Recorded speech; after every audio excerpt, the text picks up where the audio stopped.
मित्रांनो, सध्या भारतामध्ये एवं महाराष्ट्रातील नागपूर येथे प्रचंड उन्हाचा तडका आलेला आहे व सूर्य आग ओकत आहे. त्याकरिता आपण काही बचाव यंत्रणा राबवू शकतो. ती खालील प्रमाणे आहे. तीव्र उन्हात विशेषतः 12 ते 3 यामध्ये आपण निघणं टाळणं आवश्यक आहे. दिनांक 21 ते 23 मेपर्यंत शासनाने ऑरेंज अलर्ट जाहीर केलेला आहे. एवं 24 ते 25 मे या कालावधीमध्ये सुद्धा येलो अलर्ट जाहीर केलेला आहे. उष्णतेची लाट ही सर्वीकडे आहेच. त्यामुळे आपण सर्वांनी आपली आपली काळजी, आपल्या नातेवाईकांची काळजी घेणं खूप आवश्यक आहे.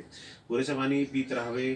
तर लहान मुलांना एवं गरोदर महिला किंवा वयोवृद्ध जे घरी असतात मंडळी, त्यांची काळजी घेणं खूप आवश्यक आहे.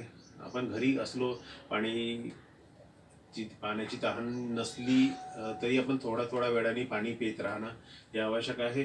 घराबाहेर पडताना डोके झाकण्यासाठी छत्री, टोपी किंवा पांढऱ्या रंगाच्या शेला किंवा दुपट्टा याचा वापर सुद्धा आपण करू शकतो. सूर्यप्रकाशापासून बचावासाठी पडदे किंवा झडपा वापरू शकतो. हलका पातळ सचित्र व पांढऱ्या रंगाची सुती किंवा खादीच्या कपड्याचा पण वापर करू शकतो. प्रवास करताना किंवा कामाच्या ठिकाणी मुबलक पाणी म्हणजे जास्तीत पाण्याचे साठा ठेवणं आवश्यक आहे. शहरात हे पाणी कमी होऊन जाते तर आपल्याला माहीत नाही पडत. अशा वेळेस आपल्याला काही त्याचे सिम्पटम्स किंवा त्याचे लक्षणं आढळल्यास ORS, लिंबू पाणी, ताक, लस्सी इत्यादी द्रवपदार्थ आपण पिऊ शकतो. उन्हाच्या वेळेस आपण कोल्ड्रिंक, पेप्सी, कोका कोला,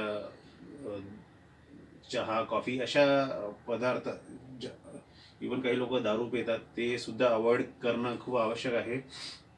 घर थंड ठेवण्यासाठी पडदे, शटर याचा वापर आपण करू शकतो. घरामध्ये कूलर, पंखे, वातानुकूलित AC यंत्र जसे ACचा वापर करू शकतो. कामगारांनी आपलं जिथे आपण काम करतो ते सनशेडचा वापर करणं आवश्यक आहे व पाणी भरपूर पिणं आवश्यक आहे. उन्हाच्या वेळेस आपण जास्त शिळे पदार्थ खाणं टाळावे.